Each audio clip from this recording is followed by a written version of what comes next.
Manejo inicial del paciente en el ambiente prehospitalario. La atención prehospitalaria se considera la primera fase de atención de un paciente en el lugar donde sufrió las lesiones, para posteriormente ser remitido a la fase hospitalaria.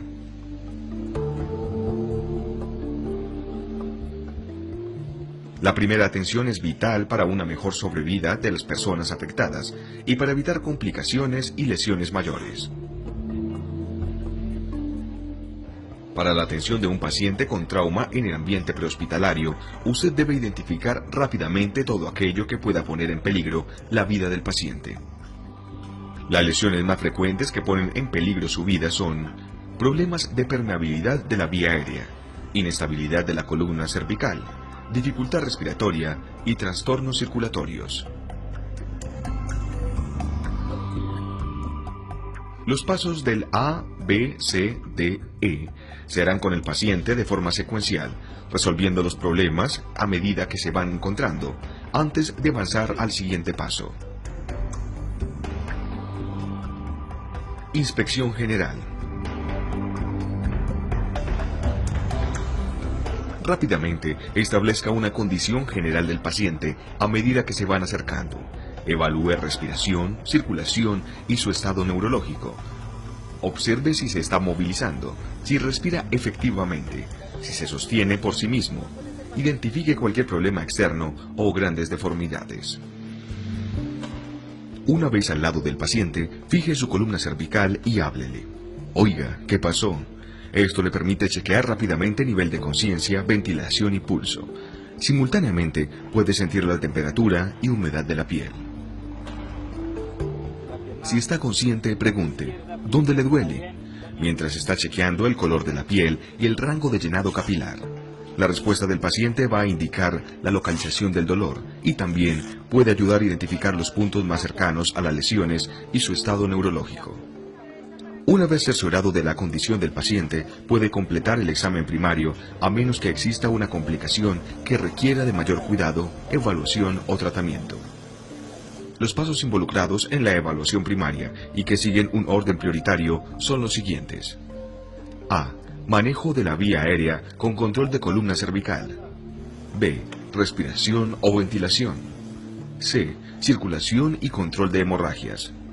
D. Déficit neurológico. E. Exposición y protección del entorno. Vía aérea con control cervical. Abra la vía aérea mediante la elevación del mentón, contracción de la mandíbula. Eventualmente, si el equipamiento y el tiempo están disponibles en el manejo de la vía aérea, se pueden utilizar otras herramientas, como una cánula orofaríngea, la intubación endotraqueal, el combitubo o la máscara laríngea, aspirador de secreciones, o recurrir a métodos transtraqueales como la cricotiloidotomía percutánea. En todos los pacientes con trauma y en pacientes inconscientes se debe sospechar lesión en columna vertebral hasta que se pueda descartar de manera definitiva. Asegúrese que el cuello sea mantenido manualmente en posición neutral durante la apertura de la vía aérea y en la administración de la ventilación necesaria. Respiración, ventilación. En este paso aplique el MES.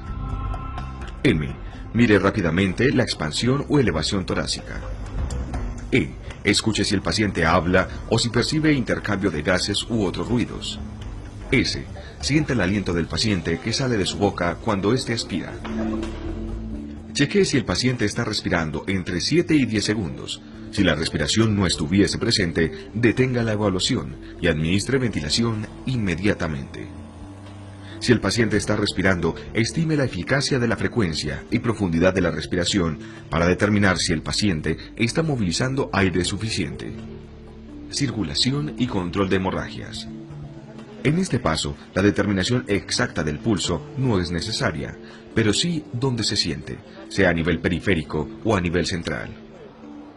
Palpe el pulso carotídeo. Si no lo encuentra, inicie masaje cardíaco. De acuerdo con el tiempo para llegar a la atención final del paciente, se debe hacer una asepsia inicial de las heridas o fracturas abiertas. Recuerde que el control de las hemorragias a través de la compresión de puntos sangrantes e inmovilización de las fracturas debe realizarse en el transcurso de la evaluación primaria. No está recomendado el torniquete.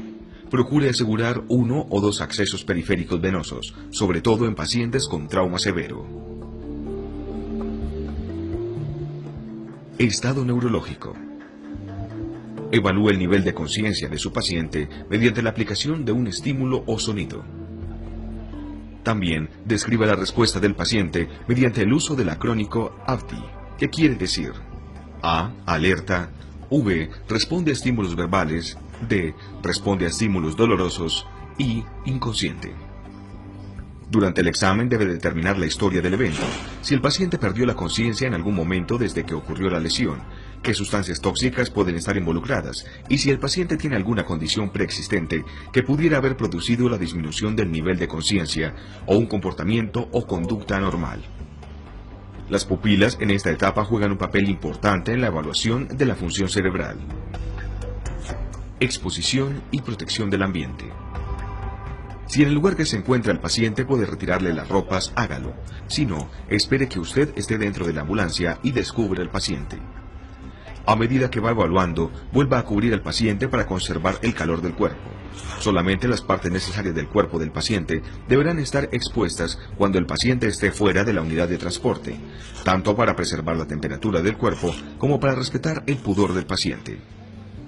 Recuerde que en este caso su objetivo es identificar otras lesiones que en el momento no fueron muy evidentes. Colocación del collarín cervical. Para inmovilizar la columna cervical, verifique que no esté contraindicado llevar la cabeza a la posición neutral alineada. Utilice un collar cervical para impedir movimientos de flexión, extensión y rotación.